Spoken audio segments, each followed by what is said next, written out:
ونستهديه ونتوب إليه ونعوذ بالله من شرور أنفسنا وسيئات أعمالنا من يهده الله فلا مضل له ومن يضلل فلا هادي له وأشهد أن لا إله إلا الله وحده لا شريك له وأشهد أن محمدا عبده ورسوله صلوات الله وسلامه على رسولنا الكريم محمد بن عبد الله وعلى آله وأصحابه ومن اهتدى بهداه إلى يوم الدين وسلم تسليما كثيرا.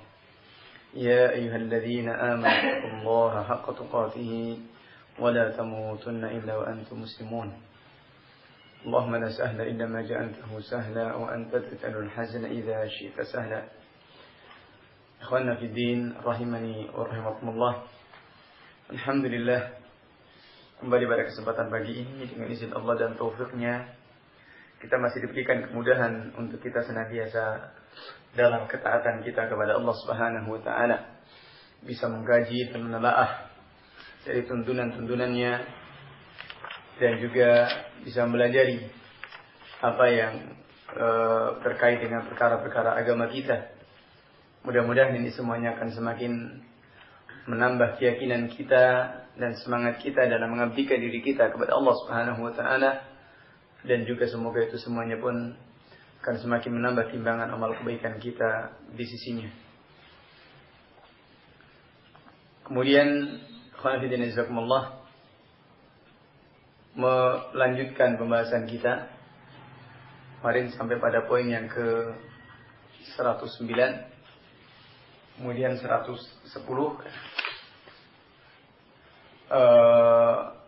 dari apa yang mereka mendustakan dan sebagian apa yang datang dari Rasulullah alaihi salatu wassalam. Demikian pula masalah yang ke 110 adalah mereka memusuhi kepada dai-dai yang mengajak kepada kebenaran, kepada dai-dai yang mengajak kepada al-haq. Mereka memusuhi para nabi dan juga para pewarisnya dari para ulama sesudahnya. Maka ini adalah merupakan sifat dari sifat-sifat ahlul jahiliyah yang mereka menyakiti kepada para nabi, khususnya baik itu dari kalangan kitabiyin, ahlul kitab, khususnya orang-orang Yahudi. Demikian pula para wasaniyin, para penyembah berhala, yang mereka juga menyakiti kepada Rasulullah sallallahu alaihi wasallam dan kepada para rasul yang lainnya. Karena itu ikhwan fillah jazakumullah, dalam masalah yang ke 110 ini pun supaya jangan mengikuti jejak mereka dan supaya menghadapi mereka dengan cara-cara yang baik. Dan inilah Islam yang mengajak kepada makarimul akhlak, mengajak kepada akhlak yang mulia, meskipun disakiti, meskipun dicederai, namun kalau membalas maka membalas dengan cara yang baik. Allah Subhanahu wa taala sebutkan, qatilul ladzina ya'muruna bil qist minan nas. Qatlul ladzina ya'muruna bil qist minan nas, ini kebiasaan mereka.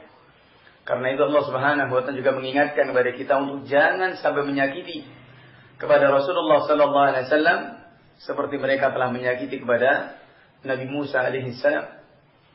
Ya ayyuhalladzina amanu la takunu kalladzina adzaw Musa fabarra'ahu Allah mimma qalu wa kana 'indallahi wajiha. Wahai orang-orang yang beriman, janganlah kalian mengganggu. La takunu kalladzina adzaw Musa, janganlah kalian seperti orang-orang yang mereka mengganggu dan menyakiti kepada Nabi Musa alaihi salam. Fabarra'ahu Allah mimma qalu, maka Allah Subhanahu wa taala membersihkan Nabi Musa dari tuduhan-tuduhan mereka yang keji. Ini karena Nabi Musa alaihi salam senantiasa menjaga auratnya, menjaga kehormatannya, dan tidak mengumbarnya, maka mereka itu menuduh bahwa Nabi Musa alaihissalam tidak mau menampakkannya karena ada penyakit ya, pada alat vitalnya. Ini mereka sampai menuduh seperti itu. Fabarra'ahu Allah mimma qalu. Maka Allah Subhanahu wa taala melepaskan Nabi Musa dari apa yang mereka ucapkan. Membebaskan Nabi Musa dari apa yang mereka ucapkan. Hal itu disebutkan dalam riwayat bahwa ketika Nabi Musa alaihissalam mandi, kemudian bajunya diletakkan di batu, kemudian batu itu lari membawa Nabi Musa bajunya. Kemudian dikejarnya oleh Nabi Musa alaihissalam, dan ketika mengejar batu itu terlihat oleh mereka orang-orang Bani Israil yang tidak seperti yang dituduhkan kepada Nabi Musa alaihissalam ini. Maka ini Allah Subhanahu wa taala merintah kepada kita supaya jangan mengganggu dan menyakiti kepada Rasulullah sallallahu alaihi wasallam. La takunu kalladzina adaw Musa fabarra'ahu Allah mimma qalu wa kana indallahi wajhiha. Ini mereka kalau kepada para nabi mereka melakukan hal yang seperti itu, maka bagaimana kepada mandunan nabi, bagaimana kepada orang-orang yang di bawah derajatnya para nabi. Artinya kita lihat bagaimana kurang ajarnya mereka kepada para nabi. Maka kalau kemudian terlihat atau terjadi apa yang terjadi dari apa yang kita lihat, apa yang kita dengar sekarang ini, dari keadaan orang-orang Yahudi pada khususnya, yang mereka sama sekali tidak menghargai kepada nyawa seorang muslim, maka ini adalah min babi aula. Artinya adalah lebih sangat wajar kalau mereka kepada nabi Allah Subhanahu wa taala mereka selalu mengganggunya, menyakitinya, maka bagaimana kepada manusia-manusia yang lain. Maka ini adalah dari perbuatan-perbuatan orang-orang Yahudi. Mana disebutkan min jumlati amalil yahudil qabihah, dari sejumlah perbuatan orang-orang Yahudi yang sangat kotor adalah mereka membunuh para nabi, membunuh dai-dai yang mengajak kepada al-haq, membunuh orang-orang yang menyeru kepada Allah Subhanahu wa taala. Ini mereka. Bagaimana Allah Subhanahu wa taala firmankan, innal ladzina yakfuruna bi ayati llahi wa yaqtuluna an-nabiyyina bighairi haqq wa yaqtuluna alladhina ya'muruna bil qisti minan nas fabashshirhum bi'adzabin alim. Sesungguhnya orang-orang kafir yang mereka kufur kepada ayat-ayat Allah Subhanahu wa taala dan mereka membunuhi para nabi dengan tanpa hak, wa yaqtuluna alladhina ya'muruna bil qist minan nas, demikian pula mereka membunuhi orang-orang yang memerintahkan untuk berlaku adil dari sebagian manusia, maka ancamannya fabashshirhum bi'adzabin alim, beri kabar gembira kepada mereka dengan siksaan yang pedih. Maka dan ayat dengan ini sangat banyak sekali dalam Al-Quran. Innal ladzina fatanul mu'minina wal mu'minati thumma lam yatubu. Sesungguhnya orang-orang yang memfitnah, mengganggu kepada orang-orang mukmin laki-laki ataupun perempuan, kemudian tidak bertaubat, falahum adzabu jahannam wa lahum adzabun hariq. Bagi mereka adalah siksa neraka jahanam dan bagi mereka adalah siksaan yang membakar. Ancaman-ancaman Allah Subhanahu wa taala pada orang-orang yang mengganggu kepada nabi-nabi Allah Subhanahu wa taala dan juga kepada ahlul haq, orang-orang yang menyeru kepada al-haq. Maka masuk dalam kategori ini siapapun yang selalu memusuhi kepada al-haq dan menghalangi manusia dari jalan Allah Subhanahu wa taala, demikian pula membunuh kepada dai-dai yang mengajak kepada al-haq, yang mereka memerintahkan kepada ma'ruf dan melarang dari yang mungkar, Maka manakala melakukan hal yang seperti itu, ayat ini pun juga mengena kepadanya sebagai ancaman kepada orang-orang yang berbuat kezaliman ini. Kenapa? Li'annahu salaka maslaka ahli jahiliyah. Karena berarti dia telah menempuh jalannya orang-orang ahli jahiliyah. Jalannya dari kalangan kitabiyyin, pada khususnya orang-orang Yahudi. Fayakunu hukmuhum. Maka akhirnya hukum orang seperti itu adalah sama seperti hukum mereka orang-orang ahli jahiliyah ini. Hukumnya adalah sama. Maka tidak ada bedanya orang-orang menyakiti pada ahlul haq dan menghalanginya dari jalan Allah Subhanahu wa taala. Kemudian kalau kita bahas, kita teliti apa yang Allah Subhanahu wa taala firmankan dari sifat-sifat orang-orang Yahudi ataupun Nasrani, demikian pula Wathaniyin, dari perbuatan-perbuatan kotor mereka, ini sangat banyak sekali dalam Al-Quran. Maka, ini hal-hal yang penting untuk kita pelajari, agar kita jangan sampai mengadopsi atau jangan sampai menghiasi perbuatan-perbuatan mereka itu dalam diri kita. Di mana sikap-sikap kotor mereka kepada Allah Subhanahu wa taala dan kepada para nabinya seperti itu, maka adalah sangat wajar sekali kalau kemudian mereka semena-mena kepada kaum muslimin. Ketika sikap mereka kepada Allah Subhanahu wa taala menuduh dengan berbagai tuduhan. Dikatakan tangan Allah itu terbelenggu. Yadullahi maghlulah. Bahwa tangan Allah itu terbelenggu. Mereka mengatakan seperti itu. Ghullat aydihim wa lu'inu bima qalu. Yang terbelenggu adalah tangan mereka dan mereka dilaknati dengan apa yang mereka ucapkan itu. Ini mereka. Kemudian juga mengatakan kalau Allah Subhanahu wa taala punya anak. Ta'ala Allahu amma yaquluna 'uluwan kabira. Ini perkataan yang azim. Yang hampir-hampir langit pun runtuh.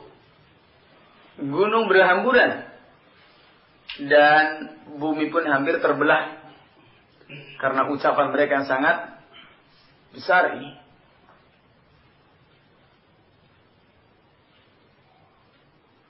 Kemudian yang ketiga, mereka juga mengatakan bahwasanya Allah Subhanahu wa taala adalah fakir. Dan mereka lah yang kaya. Ini omongan-omongan orang-orang kufar dari kalangan Yahudi ini. Sebagaimana Allah Subhanahu wa taala sitip tentang ucapan mereka ini. Laqad sami'a Allahu qawla alladziina qalu innallaha faqir wa nahnu aghniya. Sungguh Allah Subhanahu wa taala telah mendengar apa yang mereka katakan.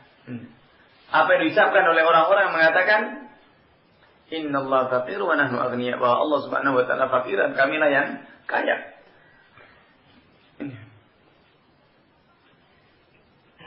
Maka Allah Subhanahu wa taala langsung membalas kepada omongan-omongan kotor mereka ini.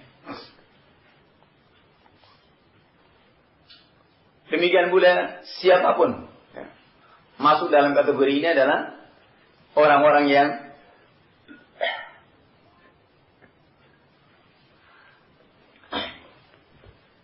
menempuh cara-cara mereka ini, maka hukumnya adalah sama. Mereka dihadapkan pada ancaman-ancaman Allah Subhanahu wa taala. Dan masih banyak yang lainnya dari sikap-sikap mereka, perbuatan-perbuatan mereka yang kotor, baik itu dari kalangan Yahudi, Nasrani, demikian pula dari kalangan Kitabiyyin, dari kalangan Wathaniyin, ini para penyembah berhala.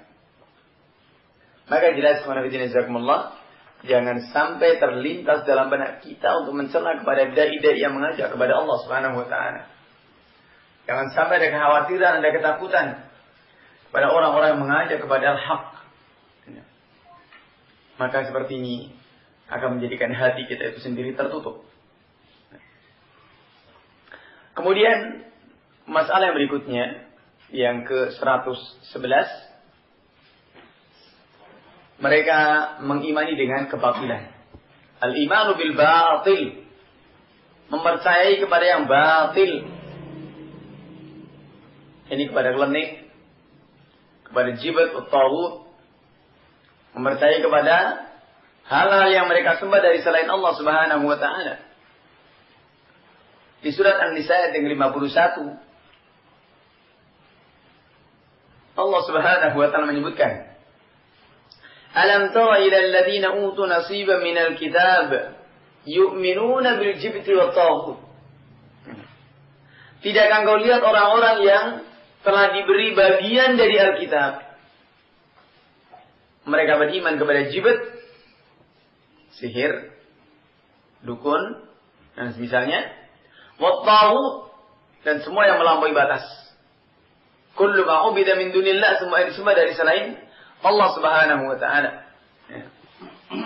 Maka artinya di sini, di satu sisi mereka beriman, tapi keimanannya juga dicampur dengan keimanan mereka kepada selain Allah Subhanahu wa taala. Itu akan bisa berikan manfaat ataupun madarat. Dan itu hampir di banyak tempat. Dan ini mimma ta'ummu bihil balwa, musibah yang menyebar di tengah-tengah komunitas kaum muslimin. Allah musta'an. Dan Allah Subhanahu wa taala jelas-jelas mengatakan, tidakkah kau lihat orang-orang yang diberi Alkitab, sudah ngerti Alkitab, masih juga beriman kepada jibat wa taghut. Masih ada keyakinan kepada sihir, kepada semua yang disembah dari selain Allah Subhanahu wa taala. Disebutkan oleh Syekh Shalih Al-Fauzan hafizahullah taala, qala wa sababu nuzulil ayah, sebab turunnya ayat ini, annal yahuda alladziina kaanu bil madinati lamma hajara an-nabiy sallallahu alaihi wasallam ila al-Madinah wa aqada ma'ahu al-mu'ahada ala la yuqatalul muslimun ala an la yuqatilul muslimin wa yudafi'u 'anil madinati man qasadaha wa tawar al-ahd ala dhalik. Sebab turunnya ayat ini, bahwa ketika orang-orang Yahudi yang mereka tinggal di Madinah, Yahudi yang tinggal di Madinah itu juga imigran dari Yaman, ya, imigran dari Syam, bukan dari Yaman, dari Syam. Ya. Kalau yang dari Yaman itu adalah penduduk kabilah asli dari Madinah, Aus dan Khazraj. Ya. Ini adalah pengelana dari Yaman asalnya. Di mana setelah runtuhnya Sadu Ma'rib, ya, bendungan di Ma'rib, salah satu kota di Yaman sekarang ini kemudian mereka berpencar. Ya, sampai kemudian nanti tinggal sampai tergambar di Madinah. Kemudian menjadi kabilah besar, dua kabilah yang besar, Aus dan Khazraj itu. Adapun orang-orang Yahudi, mereka juga pengelana, berasal dari Syam, yang sebenarnya mau mencari atau mau menunggu kedatangan Nabi yang terakhir, yang mereka tahu tempatnya, namun ternyata bukan dari kelompok mereka. Maka disinilah yang pertama kali dilakukan oleh Rasulullah SAW ketika hijrahnya adalah ta'ahud, ya, mengadakan perjanjian dengan orang-orang Yahudi, mengadakan perjanjian untuk tidak menyerang kaum muslimin dan untuk membela bersama-sama keadaan menjaga keamanan kota Madinah. Maka dalam ayat ini asbabun nuzulnya adalah bahwa orang Yahudi yang mereka tinggal di Madinah, ketika hijrahnya Nabi SAW ke Madinah, maka mereka pun ta'ahud atau ta'aqud, ya, membuat ada semacam perjanjian.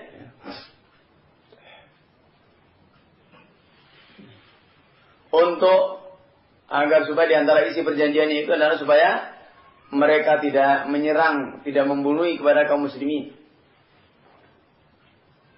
Dan supaya mereka membela kota Madinah terhadap orang-orang yang menyengaja ke Madinah mau berbuat onar.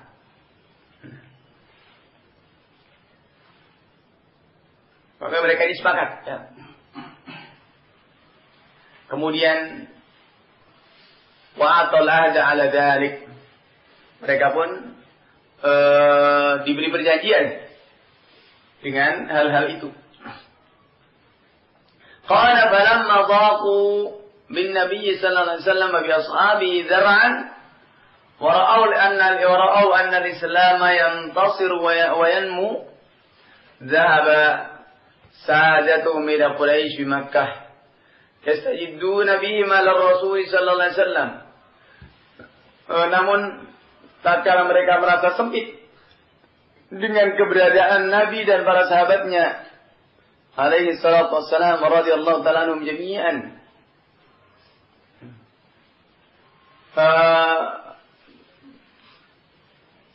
tatkala dalam perjanjian ini, tatkala mereka merasa sempit dengan kedatangan Nabi alaihi salatu wassalam, semakin hari semakin banyak pengikutnya dan semakin banyak para sahabatnya yang mereka melihat bahwa Islamlah yang akan bisa menolong, bahwa tuntunan-tuntunan Rasulullah SAW inilah ya. Maka tatkala mereka merasa sempit dengan kondisi seperti ini, Islam itu akan terus berkembang dan Islam itu akan menang, maka datanglah tokoh-tokoh mereka itu ke orang Quraisy di Mekah untuk bersama-sama membantu menyingkirkan Rasulullah sallallahu alaihi wasallam. Dan orang-orang Yahudi, tokoh-tokoh Yahudi ini menginginkan dari mereka, orang-orang kufar di Mekah ini,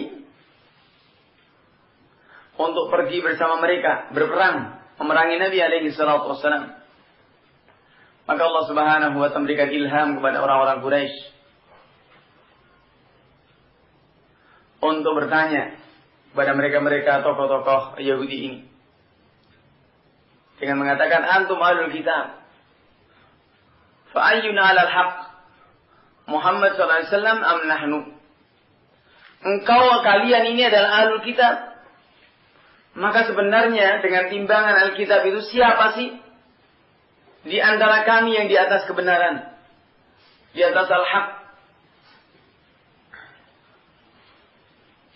Ini Allah Subhanahu wa ta'ala ilhamkan kepada orang-orang musyrikin Quraisy ketika tokoh-tokoh Yahudi itu datang. Fa ayyuna 'alal haq Muhammad am nahnu? Muhammad yang benar atau kami? Qalu, maka mereka orang-orang Yahudi ini mengatakan, madza antum alaih? Ada apa kalian dengan kalkulasi seperti itu? Qalu nahnu nukrimu dhaif wa nasilul arham wa nusqil hujjaj wa nusqil hajij wa kada wa kada. Kemudian dijelaskan kepada orang-orang Quraisy ini, ketika orang-orang Yahudi balik bertanya, orang-orang Quraisy menjawab, kami adalah orang-orang suka muliakan tamu, menyambung hubungan silaturahim, memberi minum kepada para jemaah haji, dan demikian. Wa amma Muhammad alaihi salatu wassalam fa innahu sabba alihatana wa abadinana. Adapun Muhammad alaihi salatu wassalam, maka mereka mengatakan bahasanya Rasulullah SAW itu mencela bahwa Rasulullah SAW dengan berbagai tuduhan-tuduhan, ya. Dan tentunya kondisi dan keadaan yang sangat-sangat berbeda. Mereka orang-orang Quraisy adalah para abadatul ausan, para penyembah berhala. Maka Allah Subhanahu wa taala ingatkan di surat Al-Ankabut ayat yang ke 58. Alam tara ila alladziina utu nasiban minal kitab. Tidakkah engkau lihat kepada orang-orang ahlul kitab yang min ahli yu'minuna bil jibti wat taghut, mereka masih beriman kepada jibat dan taghut. Wa yaquluna lil ladziina kafaru, dan mereka mengatakan kepada sekutu-sekutu mereka dari orang-orang kafir, haula'i ahda minal ladziina amanu sabila. Mereka ini orang-orang musyrikin Quraisy ini lebih mendapatkan petunjuk dari orang-orang beriman ini. Lebih mendapatkan kebenaran jalannya daripada orang-orang beriman kepada Muhammad alaihi salatu wassalam. Ini omongan mereka. Yang hakikatnya hati mereka juga mengingkari karena mereka adalah paham benar dengan apa yang ada dalam Al-Quran. Karena namanya dua nabi sebelumnya itu sudah disebut dan mereka tahu. Maka mereka mengembara sampai ke perkampungan Madinah ini juga karena menunggu datangnya seorang Rasul itu dari situ. Namun setelah datang bukan dari kelompok mereka, maka menjadikan mereka itu sombong.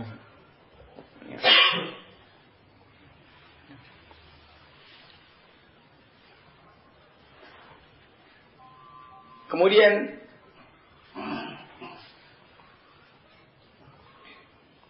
dalam hal ini yu'minuna bil jibti wat taghut. Di sini disebutkan bahwasanya mereka beriman kepada jibat dan taghut. Dengan keimanannya mereka kepada Allah.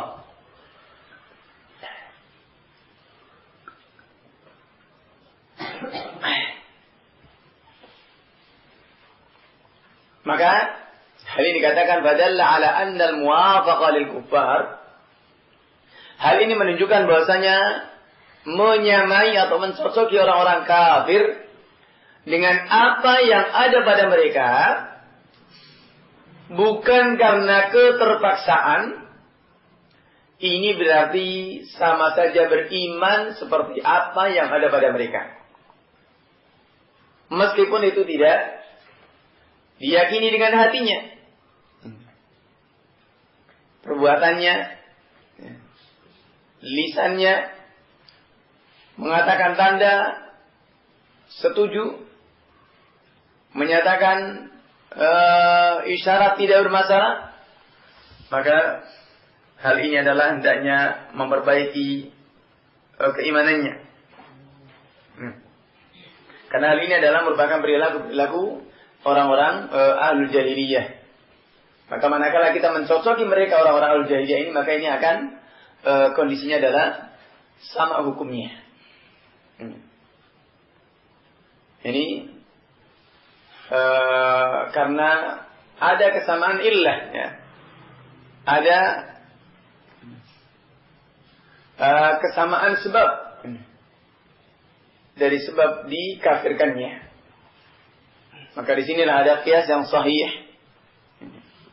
di mana dikatakan al-hukmu yaduru ma'illatihi wujudan wa adama. Hukum itu berkisar dengan illahnya, dengan alasan-alasan yang ada padanya. Adanya hukum atau tidak adanya hukum, maka ini tergantung kepada illahnya. Maka kalau kemudian seseorang itu menyamai, menyerupai perilaku-perilaku mereka, hal ini juga Rasulullah mengatakan, "Wa man tashabbaha biqaumin fahuwa minhum." Barang siapa yang menyerupai satu kaum, maka dia termasuk dari mereka. Maka khonafidina jazakumullah, kemudian Syekh Shalih Al-Fauzan menyebutkan bahwasanya ada orang-orang pada masa kita sekarang ini mengatakan bahwa manusia itu tidak dikafirkan meskipun dia berkata dengan perkataan kufur sampai hatinya meyakininya. Meskipun dia berkata dengan ucapan-ucapan yang kufur tanpa ada keterpaksaan. Atau meskipun dia melakukan dari perbuatan-perbuatan orang-orang kafir, mencela kepada Allah, mencela kepada Rasulnya, melakukan demikian dan demikian, maka orang seperti ini menurut orang-orang itu adalah tidak dikafirkan sampai jelas dengan apa yang ada dalam hatinya. Maka ini adalah prinsipnya Ghulatul Murji'ah. Orang-orang ekstrimnya dari kalangan Murji'ah. Nas'alullah as-salam al-afiyah. Maka ini mereka orang-orang Murji'ah yang mereka adalah suka main-main dengan perkara agamanya. Yang dikatakan oleh Nabi Dawud dalam Haiyahnya mengatakan, "Wala taku murjiyan la'uban bidinihi, ala innamal murjiyu bid-dini yamsahu." Ketahuilah bahasanya orang-orang Murji'ah ini adalah la'uban bidinihi, main-main dengan agamanya. Maka sungguhnya orang-orang Murji'ah ini adalah mereka menjadikan agama itu sebagai guyonan, sebagai alat untuk melecehkannya. Kemudian di sini Allah Subhanahu wa taala menyamakan keimanan mereka kepada Allah Subhanahu wa taala disamakan juga dengan iman mereka kepada jibat dan taghut. Disifati kalau mereka juga beriman kepada Allah, juga beriman kepada jibat dan taghut.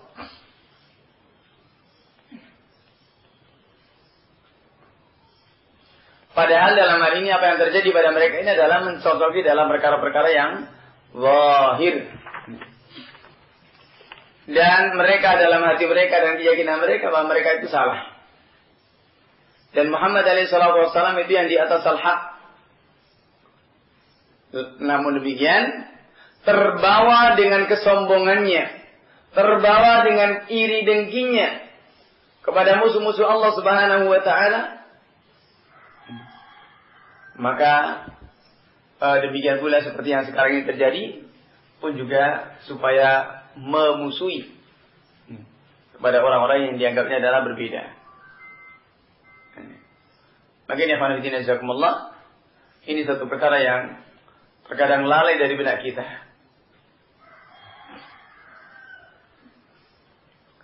Yang dimana kalangan kitabiyin ataupun juga wataniyin sampai sejauh itu mereka suka menyakiti dan mengganggu kepada Rasulullah SAW khususnya, dan juga kepada para nabi-nabi sebelumnya. Karena itu Allah Subhanahu wa taala mengingatkan kepada kita untuk jangan sekali-kali mengadopsi dari kebiasaan-kebiasaan jahiliyah mereka, agar kita senantiasa diselamatkan dan dibimbing oleh Allah Subhanahu wa taala, dan juga agar apa yang kita gapai dalam agama ini bisa kita raih dengan baik. Ini barangkali cukup dulu yang kita bahas pada kesempatan pagi ini. Mudah-mudahan ada manfaatnya. Wallahu ta'ala alam. Subhanakallahumma bihamdika asyhadu an la ilaha illa anta astaghfiruka wa atubu ilaik. Walhamdulillahirabbil alamin. Wassalamualaikum warahmatullahi wabarakatuh.